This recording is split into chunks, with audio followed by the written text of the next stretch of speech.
وقال أيضا في موضع آخر ولقد ذرأنا لجهنم كثيرا من الجن والإنس لهم قلوب لا يفقهون بها ولهم أعين لا يبصرون بها ولهم آذان لا يسمعون بها أولئك كالأنعام بل هم أضل وأولئك هم الغافلون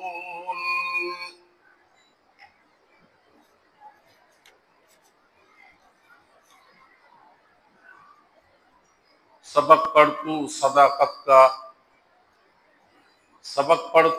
सदाकत का शुजाअत का अदालत का काम लिया जाएगा तुझसे दुनिया की इमामत का।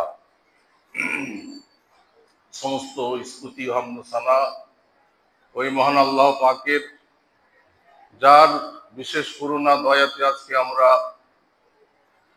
জামে মসজিদে উপস্থিত হতে পেরেছি দু রাকাত সালাত কায়েমের উদ্দেশ্যে। তাই সকলেই তার দরবারে শুকরানা স্বরূপ শুকরের কালিমাতুশ শুকর সকলে বলি আলহামদুলিল্লাহ।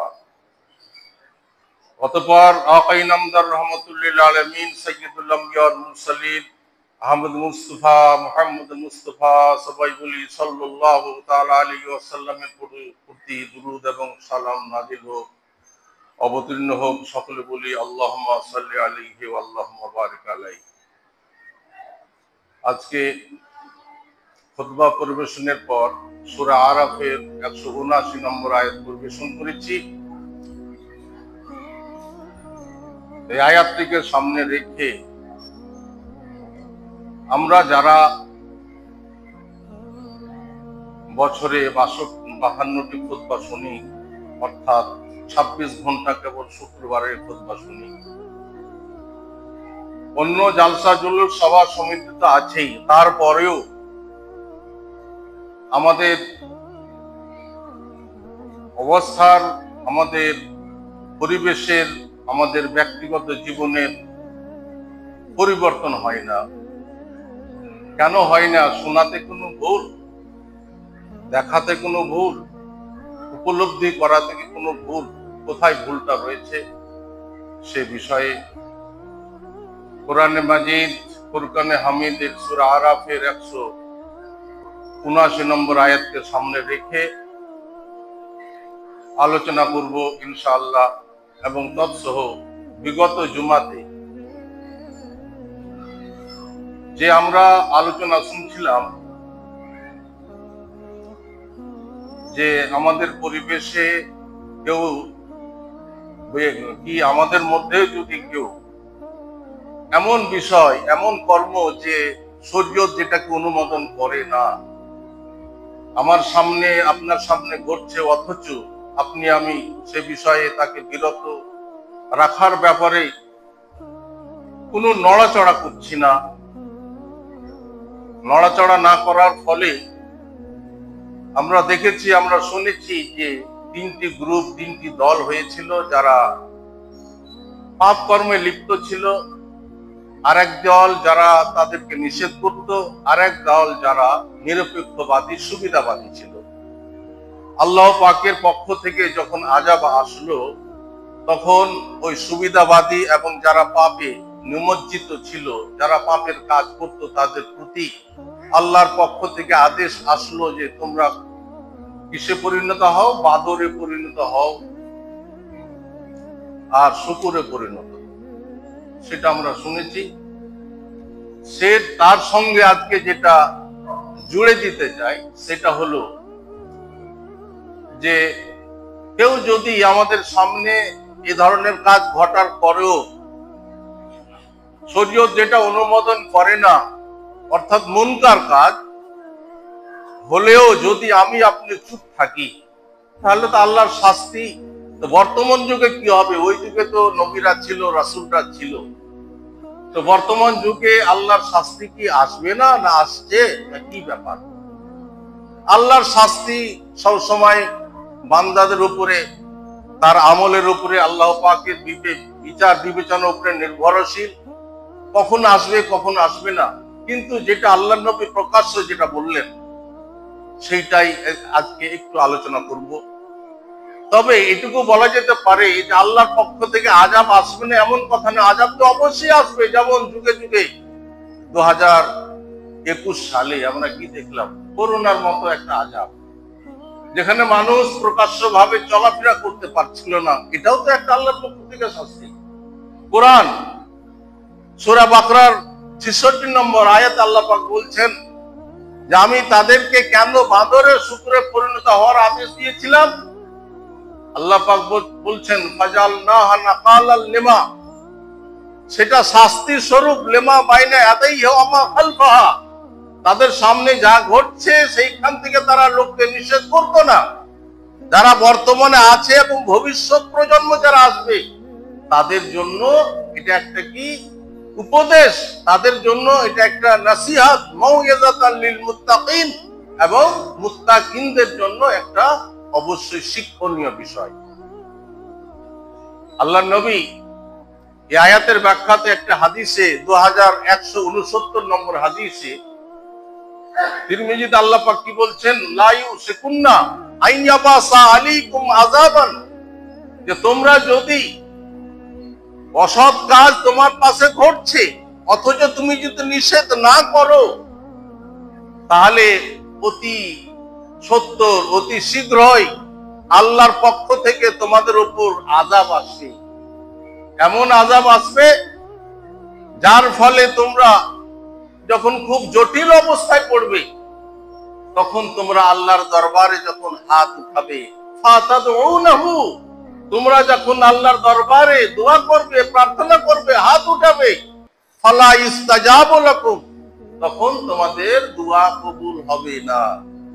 তাহলে বোঝা গেল যে আমরা যদি অন্যায় কাজ থেকে বিরত না রাখার চেষ্টা করি, অন্যকে পরামর্শ না দিই, বিরত নিজেও যেমন থাকবো, অন্যকে বিরত রাখার চেষ্টা করব, যদি এইটা না করি তাহলে আমাদের দোয়া, প্রার্থনা, কাকুতি মিনতি আল্লাহ পাক কবুল করবেন না।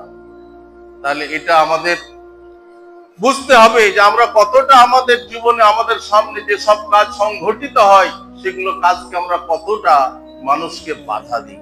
বাধা যদি আমরা না দিই তাহলে তার প্রতিক্রিয়া হবে যে আমাদের দোয়া আল্লাহ পাক কবুল করবেন না, এটা পরিষ্কার হাদিস আসছে। আবার কেউ যদি লোককে নিষেধ করে, বাধা দেয়, কিন্তু মুখে বলছে, উপদেশ দিচ্ছে, কিন্তু নিজে করছে না, অর্থাৎ নিজে যে বিরত থাকতে হবে, নিজেকে যে ওইখান থেকে একটু পরিষ্কার পরিচ্ছন্ন থাকতে হবে, শরীয়ত অনুমোদিত কাজ সেগুলো করব, আর যেগুলো অনুমোদন নয় সেগুলো করব না, এরকম মানসিকতা নিয়ে নিজেকে গড়ে তুলতে হবে। এই যে এই মেম্বারটাই যারা বক্তব্য দেয়, এটা হচ্ছে খুব সিরিয়াস জায়গা, খুবই জটিল জায়গা।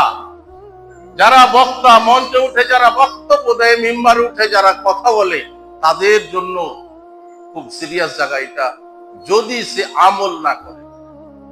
যদি সে আমল না করে, শুধু মুখে বলে গেল, খুতবা দিয়ে গেল, জালসা জুলুসে অনেক কিছু বললো, কিন্তু সে নিজে আমল করলো না, তার শাস্তি স্বরূপ তিরমিজিতে 2য় খণ্ডে আল্লাহর নবী একটি হাদিসে বললেন যে এমন ধরনের আলেমকে কিয়ামতের দিন জাহান্নামে দিয়ে দিবে। জাহান্নামীরা জাহান্নামে পড়ে আছে, জাহান্নামে অশান্তি ভুগছে, এমন সময় হঠাৎ করে দেখবেন জাহান্নামীরা হঠাৎ করে দেখবে যে এক জায়গাতে বিরাট ভিড় হচ্ছে।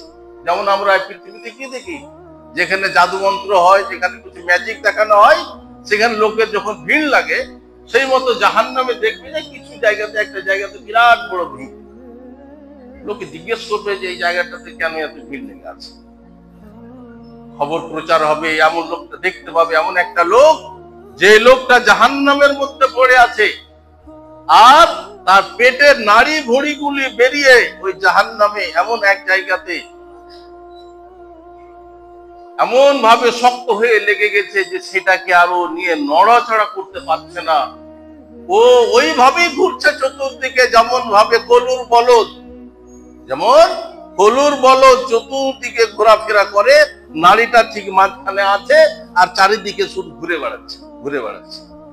সব লোক এসে তার পাশে দাঁড়িয়ে বলবে, আরে কুনতা তা'মুরুনা বিল মারুফ ওয়া তানহাউনা আনিল মুনকার, আরে তুমি তো সেই লোক না, যেই লোকটা খুতবা দিতে, যেই লোকটা জালসা জুলুসে বলতে, যেই লোকটা সমাজে দাঁড়িয়ে বিচার আচারে দাঁড়িয়ে তুমি মানুষকে শিক্ষা দিতে, ভালো কথা বলতে, যে এই কাজ করবে, এগুলো করবে না, এগুলো করবে, এগুলো করবে না, তুমি কি সেই ব্যক্তি নাও? বলছে হ্যাঁ। কুনতা আমরু, আমি সেটার আদেশ দিতাম, ওয়ালা তিহে লা আ তিহে, কিন্তু আমি সেটা করতাম না। তোমাদেরকে বলতাম কিন্তু আমি সেটা করতাম না। তাহলে বোঝা গেল যে অন্যকে নিষেধ করার সঙ্গে সঙ্গে নিজের মধ্যে সেই গুণটা, সেই তৎপরতা থাকতে হবে। আমি যে মুখ দিয়ে কথা বলছি সেইটা আমার মধ্যে আছে কিনা, যদি না থাকে তাকে জাহান্নামে যেতে হবে।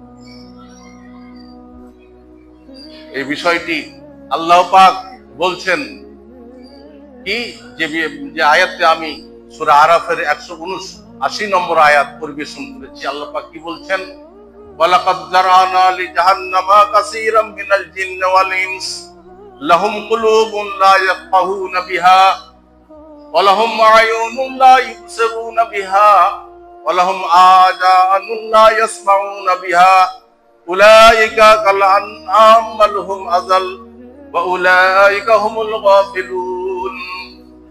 সূরা আরাফের 179 নম্বর আয়াত আল্লাহ পাক বলছেন, ওয়ালাকাদ জারানা, নিশ্চয় আমি সৃষ্টি করেছি জাহান্নামের জন্য, জাহান্নামের জন্য নিশ্চয় আমি সৃষ্টি করেছি কাসীরাম মিনাল জিন্নি, অনেক মানুষকে, অনেক দানবকে, অনেক মানুষ জাতিকে, অনেক জিন জাতি। জাহান্নাম কি জিনিস আমরা অনেকে জানি, যে এই দুনিয়াতে আমরা যারা ভালো কাজ না করে শুধু অকল্যাণ কাজের দিকে ধাবিত হই, যারা শুধু মন যেটা বলে সেটাই করি, মন যেটা অনুমোদন করে সেটাকেই চর্চা করি, তারই অনুশীলন করি, দুনিয়ার পিছনে শুধু দৌড়াই, দুনিয়ার প্রেম ভালোবাসা লোভ লালসা এমন আপনাকে আমাকে এই বাজারে ঘিরে ফেলেছে যে ভোগ আর ত্যাগ, এই দুটোর মধ্যে আমরা ব্যালেন্স করে চলতে পারি না। ভোগ আর ত্যাগ, এই যে দুটো জিনিস, আমরা শুধু ভোগ করব এই মানসিকতা নিয়ে, এই মনের এই অবস্থা আপনার আমার সবারই এই দুনিয়ার পিছনে এভাবে দৌড়াচ্ছে। কিন্তু শরীয়ত কি বলছে, ভোগ আর ত্যাগ এই দুটোর মধ্যে ব্যালেন্স রাখতে হবে। এই দুটোর মধ্যে যদি ব্যালেন্স না রাখা যায় তাহলেই কিন্তু বিপদ। যে ব্যালেন্স রাখতে পারছে না তার জন্যই জাহান্নাম। তাহলে আল্লাহ পাক এই ধরনের বান্দা যারা ব্যালেন্স রেখে চলতে পারে না, যারা এই পৃথিবী থেকে নিজেকে কন্ট্রোল করতে পারে না, তাদের জন্য জাহান্নাম এরকম একটা না 7টা জাহান্নাম আছে। এবং এই 7টা জাহান্নামে যেমন আপনার আমার পাপ হবে, যেমন মানুষের পাপ হবে, এই পাপ অনুযায়ী সে ওই জাহান্নামের অধিবাসী হবে। তাহলে জেলখানা আর সেইখানকার আগুন যে আছে, সে আগুন আল্লাহ এমন ভাবে প্রস্তুত করে রেখেছেন জাহান্নামের, যে তাকে তাও দিয়ে দিয়ে দিয়ে দিয়ে জাহান্নাম, আমাদের যে দুনিয়াতে যে আগুন আছে তার রং আর ওই জাহান্নামের আগুনের রং এক নেই, একদম সেটা কয়লার মতো কালো হয়ে গেছে। জাহান্নামের আগুনের যে আগুনের তেজ সেটা কয়লার মতো কালো, আর আমাদের পৃথিবীর আগুনটা কেমন, অগ্নিশিখা, সেটা লাল। তফাৎ বলছে, হাদিসে আসছে যে 70 গুণ তেজ হবে জাহান্নামের আগুনটা। সেই জাহান্নাম, এটা হচ্ছে জাহান্নাম। আর জাহান্নামের উদ্বোধন হবে কাকে দিয়ে? জাহান্নামের উদ্বোধন হবে কাকে দিয়ে এবং কত পার্সেন্ট লোক জাহান্নামে যাবে? ওয়ালাকাদ জারানা লিজাহান্নামা কাসীরাম মিনাল জিন্নি ওয়াল ইনস, মানুষ এবং জিন জাতির মধ্যে জাহান্নামে বেশি সংখ্যক, অধিক পরিমাণে যাবে। হাদিস আছে কত পার্সেন্ট যাবে? বলছে 1000টা লোকের মধ্যে 9999 জন জাহান্নামে যাবে আর একজন জান্নাতে। পার্সেন্টেজটা বোঝা গেল তো নাকি? 1000-এর মধ্যে জাহান্নামে যাবে মানুষ জাতির মধ্যে কতজন? 9,999। তাহলে 1000-এর মধ্যে একজন যদি জান্নাতে যায়, বাকি সব জাহান্নামে যাবে। তাই কাসিরান শব্দটা এখানে বলছে ওয়ালাকাদ যারানা লি জাহান্নামা কাসিরান, শুধু মানুষ নয়, তার সঙ্গে জিন জাতীয়। এখানে ক্রাইটেরিয়া বলে দেওয়া হয়েছে কারা যাবে। এখানে বৈশিষ্ট্য বলা হয়েছে 3 ধরনের ক্রাইটেরিয়া যাদের মধ্যে পাওয়া যাবে তারাই জাহান্নামে যাবে। তার আগে আয়াতটার বিশ্লেষণ ব্যাখ্যাতে যাওয়ার আগে আমরা যদি একটু আমাদের বিশ্বের মধ্যে যত মাখলুকাত আছে, যত সৃষ্টি জীব আছে, তাদের স্তরগুলো যদি আমরা একটু ভাগ করে আলোচনা করি, এদের শ্রেণী বিন্যাস করি, তাহলে আয়াতটা বুঝতে সুবিধা হবে। আমরা পৃথিবীতে মাখলুক কত রকমের সৃষ্টি আছে সেগুলোকে ভাগ করে যদি আলোচনা করি, তো দেখবো 1 নম্বর সব থেকে জড় পদার্থ, একটা ঢিল, একটা পাথর এক জায়গায় পড়ে আছে, যার কোনো মূল্য নেই, যার এক জায়গা থেকে অন্য জায়গা সরে যাওয়ার তার কোনো শক্তি নেই, তার প্রবৃত্তি নেই, তার বংশ বাড়াতে পারবে সেরকম কিছু নেই। তাহলে এটা এক শ্রেণী হলো জড় পদার্থ। আল্লাহর সৃষ্টির জগতের মধ্যে একরকম সৃষ্টি হচ্ছে জড় পদার্থ। 2 নম্বর হচ্ছে উদ্ভিদ জাতীয়। আমরা দেখছি এখন শাকসবজি যেগুলো উদ্ভিদ, একটা কুমড়োর গাছ লাগিয়েছেন আপনি, এই কুমড়োর গাছটা যেখানে লাগিয়েছেন সেখানে ওর শিকড় তো গোড়াটা আছে বটেই, কিন্তু সে এদিক ওদিক একটু প্রবৃদ্ধি করতে পারে, তার লতা পাতাতে খানিকটা 10 হাত 15 হাত জায়গা ঘিরে সে তার জগৎটাকে সাজিয়ে রেখেছে। অর্থাৎ সে এই 10-15 হাত দূর নিয়ে সে নিজের বংশ বিস্তার প্রবৃদ্ধি করতে পারছে, এবং তার প্রবৃদ্ধিও হচ্ছে, অর্থাৎ কুমড়ো ধরছে, লাউ ধরছে, উদ্ভিদ জাতীয় এই ধরনের যত জিনিস আছে সেগুলো হচ্ছে। তাহলে কি পেলাম যে 1 নম্বরে সব থেকে কম, সব থেকে নিচু শ্রেণীর হলো জড় পদার্থ, তার একটু উপরে 2 নম্বর যেটা হলো সেটা হচ্ছে উদ্ভিদ জাতীয়। 3 নম্বর যেটা, সেটা হচ্ছে কি, সেটা হচ্ছে চতুষ্পদ জন্তু বা এই পশু জাতীয়, প্রাণী জাতীয়। এরা কি করতে পারে, আগের যে 2 শ্রেণী তার থেকে এদের একটু মানে ক্রাইটেরিয়া বেশি। তারা এক জায়গা থেকে অন্য জায়গায় যেতে পারে, তাদের বংশ বিস্তার করতে পারে, তাদের যেটা ইচ্ছা সেটা খেতে পারে, তার যেটা ক্ষতিকর দিক, তার জন্য যেটা ক্ষতিকর সেইখান থেকে সে সাবধানতা অবলম্বন করতে পারে। গরু, ছাগল, ভেড়া, কুকুর, শিয়াল, বাঘ, ভাল্লুক ইত্যাদি যত রকম প্রাণী আছে, এরা কি করতে পারে যে নিজে লাভদায়ক যে জিনিস সেগুলো খেলে তার পেট ভরবে সেগুলো খাবে, আর যেগুলো তার জন্য ক্ষতিকারক সেগুলো থেকে সে বেঁচে থাকবে, এবং তার বংশ বৃদ্ধি করতে পারবে, সে এক জায়গা থেকে আরেক জায়গায় যেতে পারছে। এটা হচ্ছে কি, এটা হচ্ছে চতুষ্পদ, এই প্রাণীকুল। আরেকটা শ্রেণী যেটা আছে সব থেকে প্রাণীদের মধ্যে সব থেকে সেরা সৃষ্টি, সেটা হচ্ছে মানুষ। এটা হচ্ছে 4 নম্বরে। আগের এই 3 শ্রেণীকে ছাপিয়ে গিয়ে মানুষ সব কিছু, পৃথিবীর যা কিছু আছে, সূরা কাহাফে আল্লাহ পাক বলেছেন যে ভূপৃষ্ঠে যা কিছু আছে সবই আমি মানুষের জন্য সৃষ্টি করেছি। পৃথিবীতে যা কিছু আছে, মা আলাল আরদে, যা কিছু এই ভূপৃষ্ঠের উপরে আছে সবই আমি মানুষের জন্য সৃষ্টি করেছি। তাহলে এই যে 4টা শ্রেণী, এই 4টা শ্রেণীর মধ্যে সব থেকে মর্যাদাপূর্ণ, সব থেকে আশরাফুল মাখলুকাত হচ্ছে মানুষ। এবার এই মানুষকে আল্লাহ পাক বলছেন যে এই মানুষ তুমি সাবধান হও, তোমাকে যতগুলো আমি বৈশিষ্ট্য দিয়েছি, তোমার মধ্যে যতগুলো আমি গুণ দিয়েছি, তোমার মধ্যে যত আমি কলা কৌশল দিয়েছি, যত বুদ্ধিমত্তা দিয়েছি, যত জ্ঞান দান করেছি, এই সবগুলোর ইউটিলাইজটা ঠিকভাবে করো। যদি ঠিকভাবে করো, মানুষ যদি সত্যিকার নিজের বৈশিষ্ট্যগুলা স্তরে রেখে আল্লাহর ইবাদতে, আল্লাহর উপাসনাতে, যেখানে আল্লাহ নিষেধ করেছেন সেই নিষেধ থেকে নিজেকে বিরত রাখতে পারে, এবং যা আল্লাহ আদেশ করেছেন সেই দিকে সে যদি ধাবিত হয়, তাহলে ফেরেশতার সারি থেকেও আল্লাহর কাছে মুকাররাব এবং অতি নিকটে সে পৌঁছাতে পারে। ফেরেশতা থেকেও তার মর্যাদা বেশি আল্লাহর কাছে। আর যদি সে তার বৈশিষ্ট্য, তার মর্যাদাকে রক্ষা করে চলতে না পারে, নিজেকে কন্ট্রোল করতে না পারে, কামনা বাসনা ভোগ এবং ত্যাগের ব্যালেন্স করে চলতে না পারে, তাহলে তার জন্য আল্লাহ পাক এই সূরার এই আয়াতের শেষেই বলেছেন উলাইকা কালানাম।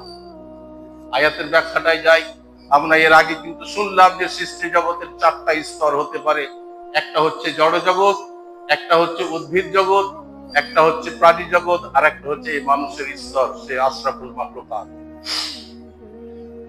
আমরা যদি দুটোকে তুলনা করি পাশাপাশি রেখে, একটু উদাহরণ দিয়ে, যে একটি জীবজন্তু, আপনার বাড়ির ছাগলটা একটি ফসলের জমির কাছে বাঁধা আছে, আপনার বাড়ির গরুটা গাইটা হতে একটা ফসলের জমির পাশে বাঁধা আছে, তার খিদা খুব, যে জায়গাটাকে বাঁধা রাখা হয়েছে সেই জায়গাটাই এত সুন্দর, এত ভালো খাবার নাই যে খাবারটা ঘুরে ঘুরে খেলে তার পেট পুড়ে যাবে। সুতরাং সে একটু তার গায়ে গলায় যে দড়িটা দেয়া আছে সেই দড়িটাতে একবার এদিকে টান মারছে, একবার এদিকে টান মারছে, কারণ পাশে তার ফসল আছে কি ভালো। কোন রকম যদি ছুটে যেতে পারে তো ফসলটা গিয়ে তার উদরটা পূরণ করতে পারে। এইভাবে যখন দড়িটাকে টান দিল, এদিক সেদিক করে টান দিতে দিতে সে এক পর্যায়ে দড়িটাকে ছিঁড়ে দিল, আর দিয়ে পাশের যে ভালো ফসলটা ছিল সে দিল। পেট যখন ভরে গেল আর সে ফসল খেলো না, পাশে কোথাও ছায়াতে গিয়ে শুয়ে পড়লো, আর না হলে নিজের মালিকের বাড়ি চলে গেল। এই তো এইটুকু করে, এর থেকে বেশি করে না একটা ছাগল, একটা গরু, একটা ভেড়া, যাই কিছু এইটুকু করে। কিন্তু মানুষকে এটাই শান্তি? মানুষ এতে শান্তি থাকে না। নিজের পেট উদর পূর্ণ করে, তার পরিবারের সব পূরণ করে, তার নাতি নাতনি ইত্যাদির পূরণ করে, এই সব পূরণ করার পরে নিজের বাড়িতে যে কুকুরটা আছে কুকুরের জন্য সে ব্যাংক ব্যালেন্স করে। লোভ, এর মন মানে এত লোভ, সে লোভ তার সীমা নাই। লোভকে সে নিজেকে কন্ট্রোল করতে পারে না।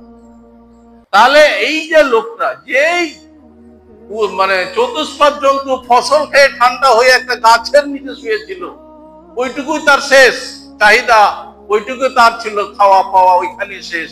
কিন্তু মানুষ নিজের তো পেট ভরে, নিজের নাতি নাতনি, ছেলে মেয়ে, বংশ, আত্মীয় স্বজন সব করার পরে বাড়িতে যে চতুষ্পদ জন্তু কুকুরটা আছে তারও ব্যাংক ব্যালেন্স করে, তারও সে ব্যাংকে টাকা রেখে ইত্যাদি ইত্যাদি করে যাচ্ছে। তাহলে লোভটা মানুষের কত বেশি। এই ধরনের যদি সমাজে মানুষ থাকে, সব কথা শুনছে, বছরে 26 ঘন্টা সে শুধু জুমার খুতবা শুনছে, অথচ পরিবর্তন হচ্ছে, তাদের জন্য আল্লাহ পাক বলছেন কি, কাদেরকে আল্লাহ জান্নাত বেশি দিবেন?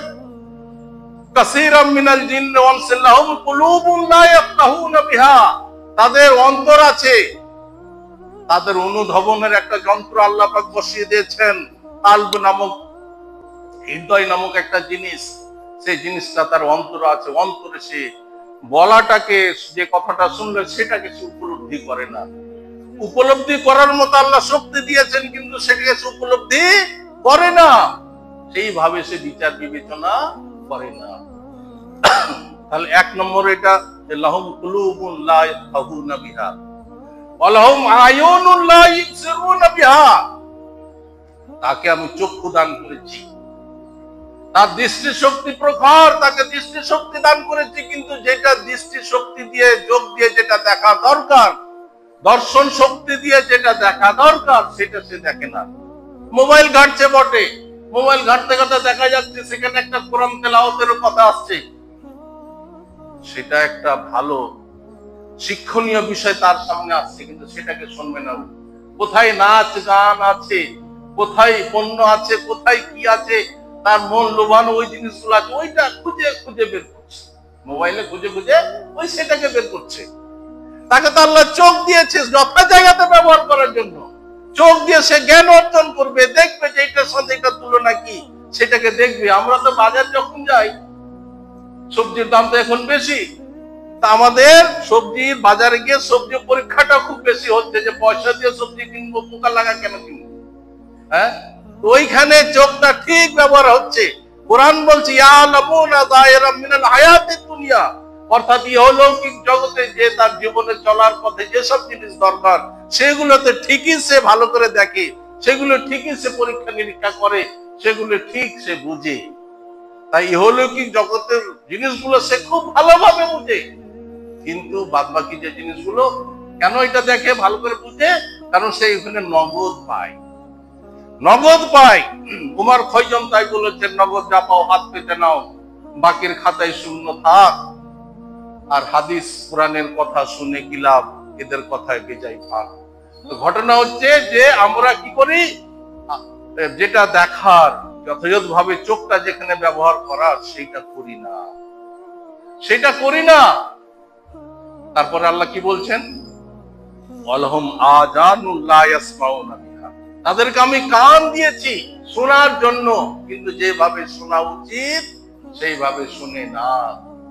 একই জায়গাতে ভালো কথা, ভালো উপদেশ এক জায়গাতে বিতরণ হচ্ছে, হাদিস কোরআনের কথা, সত্য কথা এক জায়গাতে বিতরণ হচ্ছে, ওইখানে ওই মজলিসের কিন্তু গরম নাই। পাশে এমন একটা জায়গা যেখানে লোকের গীবত চলছে, যেখানে লোকের দোষ নিন্দা এগুলো সব কুৎসা চলছে, যেখানে এই ধরনের আলোচনাতে মজলিসটা গরম হয়ে আছে, সেই জায়গাতে মানুষ হাজির, সেই জায়গাতে যেতে হয় না, ডাকতে হয়। দেখুন যা আমাদের সমাজে যে বিচারগুলো হয় অনেক সময়, জেনা ব্যভিচার এই ধরনের অনেক বিচার হলে সেইখানে লোক ডাকতে হয় না, খালি কানে খবর গেলেই হলো অমুক জায়গাতে আজকে বড় পাড়াতে বা ওই যে অমুক জায়গাতে অমুক পাড়াতে একটা এই ধরনের একটা বিচার আছে। ছেলে মেয়ে যুবক যুবতী তখন আর কোনো ভিড় সামলানো যাবে না, ওইখানে আজ যে বিচার হবে দেখতে হবে, আজকে বিচারের মজুম যাতে বিচার আছে। মানুষের জ্ঞান অর্জন করার মাধ্যম হচ্ছে তিনটা। আল্লাহ পাক ওই তিনটা কি এখানে আলোচনা নিয়ে এসেছেন। আমরা যে জ্ঞান অর্জন করি তার জন্য কি থাকতে হবে, এক নম্বর উপলব্ধি ক্ষমতা, অন্তর থাকতে হবে। পাগল যারা, তারা তো বুঝবে না কিছু, পাগলের আল্লাহ বিচার করবেন না। মানুষের বিচার যাকে তিনটা শক্তি, যাদের অন্তর শক্তি আল্লাহ দিয়েছেন, বুঝার ক্ষমতা দিয়েছেন, উপলব্ধি শক্তি দিয়েছেন, বোধ শক্তি দিয়েছেন যাদের, তাদের কিয়ামতের দিন কবরে তার সওয়াল জবাব হবে, তার জন্য জান্নাত জাহান্নাম রয়েছে, কোন পাগলের জন্য নয়। তাহলে জ্ঞান অর্জনের যে মাধ্যম তিনটে, ওই তিনটাকে আল্লাহ পাক আয়াতে আলোচনা করেছেন, লাহুম কুলুবুন লা ইয়াফকাহুনা বিহা, উপলব্ধি শক্তি দিয়েছি, অন্তর দিয়েছি, হৃদয় দিয়ে বুঝার ক্ষমতা দিয়েছি। এই বুঝার যে ক্ষমতা দিয়েছি, কিন্তু বুঝার যেভাবে বুঝা উচিত সেইভাবে বুঝে না। এই ধরনের এই শ্রেণীর লোক যারা, তারা জাহান্নামে যাবে। নাম্বার 2, আল্লাহ পাক কি বলছেন, লাহুম আয়ুনুন লা ইবসিরুনা বিহা, তাদেরকে চোখ দিয়েছিলাম কিন্তু চোখের ব্যবহারটা সব জায়গাতে সে করছে না, অসৎ জায়গাতে সে চোখের ব্যবহার করছে। আল্লাহ পাক এত যে আকাশ জমিনকে সৃষ্টি করেছেন, এত যে সৃষ্টি, আল্লাহ পাক আমাদের পূর্বে অনেক জাতিকে হালাক করে দিয়েছেন, ধ্বংস করে দিয়েছেন। কেন করেছেন? এই নিয়ে তারা দেখে না, চোখে দেখছে। ওই যে লূত আলাইহিস সালাম, যারা ছেলের প্রতি ছেলে আসক্ত হয়ে ছেলেতে ছেলেতে বিবাহ করতে, এখন তো দেখছেন না এরকম হচ্ছে, অনেকে ছেলেতে ছেলে বিবাহ করছে। আল্লাহ পাক লূত আলাইহিস সালামের ওই দেশটাকে নিচে থেকে উপরে একদম পুরো উল্টে দিয়েছিলেন, এখনো সেই জায়গাটা আছে। কিন্তু ওইখান থেকে আমাদের শিক্ষা নেওয়া উচিত, কিন্তু ওইখানে আমরা ভাবি না। লাহুম আয়ুনুন লা ইবসিরুনা বিহা ওয়া লাহুম আযানুন লা ইয়াসমাউনা বিহা, তাদের কান ছিল, আমি তাদের কান দিয়েছিলাম, কিন্তু কানকে যথাযথ ভাবে ব্যবহার করেনি। মসজিদে খুতবা হচ্ছে, কান আছে অন্য জায়গাতে, মসজিদে বসে আছে জানলা দিয়ে শুধু বাইরে বাইরে তাকাচ্ছে, তাহলে চোখের ব্যবহারটা ঠিক হলো না। চোখ যখনই যাবে ডিভার্ট হবে, যখনই চোখটা অন্যদিকে চলে যাবে, তখন মনটা অন্যদিকে যাওয়া স্বাভাবিক। তাহলে এই যে তিনটে মাধ্যম জ্ঞান অর্জন করার, এই তিনটা মাধ্যম যদি কারো সঠিক থাকে, তবে সে পূর্ণ মানুষ। আর যার তিনটা জিনিস ঠিক নাই, সে পূর্ণ মানুষ নয়। আল্লাহ পাক এই তিনটা জিনিসকে এইভাবে এখানে তুলে ধরে বলেছেন যে তিনটা জিনিস দেওয়ার পরেও যেটা যথাযথ ভাবে শুনলো না, যথাযথ ভাবে দেখলো না, অন্তর দিয়ে উপলব্ধি করলো না, এরা কারা, এরা কে? কোরআন বলছে তারপরের শব্দটাই আল্লাহ পাক বলছেন উলাইকা কাল আনআম, এই লোকগুলোকে আল্লাহ পাক বলেছেন এরা হচ্ছে চতুষ্পদ জন্তু, এরাই হচ্ছে গরু শিয়াল, এরাই হচ্ছে কুকুর শিয়াল, এটাই হচ্ছে শুকুর, এরাই হচ্ছে এই ধরনের মানুষ। তাহলে আল্লাহ পাক কাল আনআম শব্দটা বলেছে, আনাম মানে চতুষ্পদ জন্তু। সে কুকুরও হতে পারে, ষোড়ও হতে পারে, সে গরু হতে পারে, ছাগল হতে পারে, ভেড়া হতে পারে। যেমন ভাবে নিজের অবস্থাটা সে পরিবর্তন করেছে, যেমন ভাবে সে জ্ঞান অর্জন করে কুকুরের মতো তার স্বভাব করেছে, না শুকুরের মতো করেছে, না গরুর মতো করেছে, না শিয়ালের মতো করেছে, এই পর্যন্ত আল্লাহ পাক এমন একটা শব্দ ব্যবহার করেছেন যে চতুষ্পদ জন্তুর মতো সে।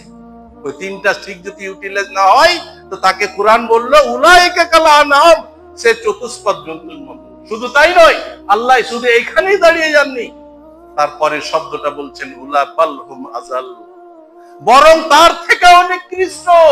গরু ছাগল তো নিজের পেট ভরে গেলে আর সে বাড়তো না, আর সে যেত না, কিন্তু এই মানুষ নিজেকে নিজে পেট তো ভরলো, বংশেরও পেট ভরলো, নিজের 14 গোষ্ঠীর পেট ভরলো, ভরার পরও ব্যাংক ব্যালেন্স করলো, সব করে গেল। তাহলে এর থেকেও সে নিকৃষ্ট। বাল হুম আযাল উলাইকা হুমুল গাফিলুন। এরপরে আর একটা এখানে গুণ বর্ণনা করা হলো, ক্রাইটেরিয়া। এরা কারা? এরা হচ্ছে তারাই যারা বললে যে এইগুলো তো করা উচিত, ভালো কাজটা করা উচিত, করা ভালো, এই সামনের সপ্তাহ থেকে নিজেকে পরিবর্তন করে নেব আর ওইদিকে যাব। এরা হচ্ছে শৈথল্যবাদী, এই করব করছি করব করছি করব করছে বলে সারা লাইফটাই শেষ করে।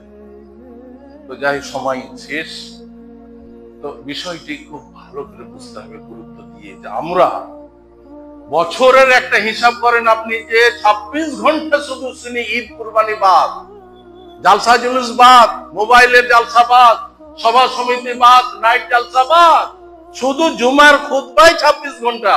এই 26 ঘন্টায় আপনি আমি নিজের অবস্থা পরিবর্তন করতে পারছি না, শোনার মতো শুনছি না, দেখার মতো দেখছি না, বুঝার মতো বুঝছি না। যদি এই তিনটার ঠিক ইউটিলাইজ না হয় তাহলে আপনার আমার জন্য জাহান্নাম অবধারিত। সূরা বাকরাত আল্লাহ পাক অন্য জায়গায় বলছেন ওয়াকুদুহান নাস ওয়াল হিজারা, জাহান্নামের যে জ্বালানি হবে সেটা হবে কি? মানুষ হবে আর পাথর হবে। মানুষ তো নিজের নাফরমানি করার জন্য হবেই, পাথরকে আল্লাহ কেন দিবেন জাহান্নামে? এই কারণে, এই মানুষ তুই তো নিজে করছিলি, তুই যাকে পুজছিলি, যার পুজো করছিলি তাকেও দিলাম জাহান্নামে, দেখি তুই তো যাকে পুজছিলি সে কি করে তোকে ওই জাহান্নাম থেকে রুখতে পারে। এই জন্য আল্লাহ পাক জাহান্নামে দেখিয়ে দিবেন যে তুই যে পাথরের পুজো করছিলি তাকেও দিলাম। সূরা বাকরাত পরিষ্কার কথা। তো যাই হোক, বিষয়টি আমাদের গুরুত্ব সহকারে বুঝতে হবে যে আমাদের চোখকে আল্লাহ ঠিক যথাযথ ভাবে যেন আমরা ব্যবহার করি। মোবাইলে এখন তো শিক্ষার মাধ্যম হয়ে গেছে, অনেক মোবাইল মানুষকে ধ্বংস করছে, আর যারা পরিবর্তন হতে চায় মোবাইলের মাধ্যমে অনেকে হচ্ছে। বিষয়টি একটু গুরুত্ব দিয়ে আমরা বুঝি। আল্লাহ পাক আমাদের সকলকে আজকে খুতবাকে মূল্যায়ন করে আমাদের পরবর্তী জীবন যেন আমরা ওই গরু ছাগলের মতো না করে সত্যিকারের একজন মানুষ রূপে গঠিত করতে পারি। নিজের পরিবারকে, নিজের ব্যক্তিগত জীবনকে, নিজের সমাজকে যেন সত্যিকারের একটা আদর্শ সমাজ হিসাবে নিজের জীবনকে আদর্শ জীবন এবং আদর্শ পরিবার হিসাবে প্রত্যেককে যেমন গড়ে তুলতে পারি। আল্লাহ পাক এই শক্তি প্রদান করে। সকলে বলে আমিন। ওয়া আলাইনা ইল্লাল বালাগ। ইয়া আইয়ুহাল্লাযীনা আমানু ইযা নুদিয়া লিস-সালাতি মিন ইয়াউমিল জুমআতি ফাসআউ ইলা যিকরিল্লাহি ওয়া যারুল বাই'a যালিকুম খায়রুল লাকুম ইন কুনতুম তা'লামুন। ফাইযা কুদিয়াতিস সালাতু ফান্তাশিরু ফিল আরদি ওয়াবতাগু মিন ফাযলিল্লাহি ওয়াযকুরুল্লাহ কাসীরান লা'আল্লাকুম তুফলিহুন। ওয়া ইযা রা'উ তিজারাতান আও লাহওয়ান ইনফাদ্দু ইলাইহা ওয়া তারাকুকা কায়িমা কুল মা ইন্নাল্লাহা খায়রুম মিনাল লাহwi ওয়া মিনাত তিজারাতি ওয়াল্লাহু খায়রুর রাযিকিন। আল্লাহুম্মা সাল্লি আলা মুহাম্মাদিন ওয়া আলা আলি মুহাম্মাদ কামা সাল্লাইতা আলা ইব্রাহিম ওয়া আলা আলি ইব্রাহিম ইন্নাকা হামিদুম মাজিদ। আল্লাহুম্মা বারিক আলা মুহাম্মাদিন ওয়া আলা আলি মুহাম্মাদ কামা বারাকতা আলা ইব্রাহিম ওয়া আলা আলি ইব্রাহিম ইন্নাকা হামিদুম মাজিদ। আল্লাহুম্মা আনসুর মান নাসরা দীন মুহাম্মাদিন সাল্লাল্লাহু আলাইহি ওয়াসাল্লাম ওয়া জাআলনা মিনহুম। সবাই বলি আমিন। اللهم خذل من خذل دين محمد صلى الله عليه وسلم ولا تجعلنا منهم آمين. عباد الله رحمكم الله، إن الله يأمر بالعدل والإحسان وإيتاء ذي القربى وينهى عن الفحشاء والمنكر والبغي ইয়াইযুকুম লাআল্লাকুম তাযাক্কারুন ওয়ালা যিকরুল্লাহি তাআলা ওয়া আলা ওয়া আযza ওয়া জাল্লা মুহাম্মদ।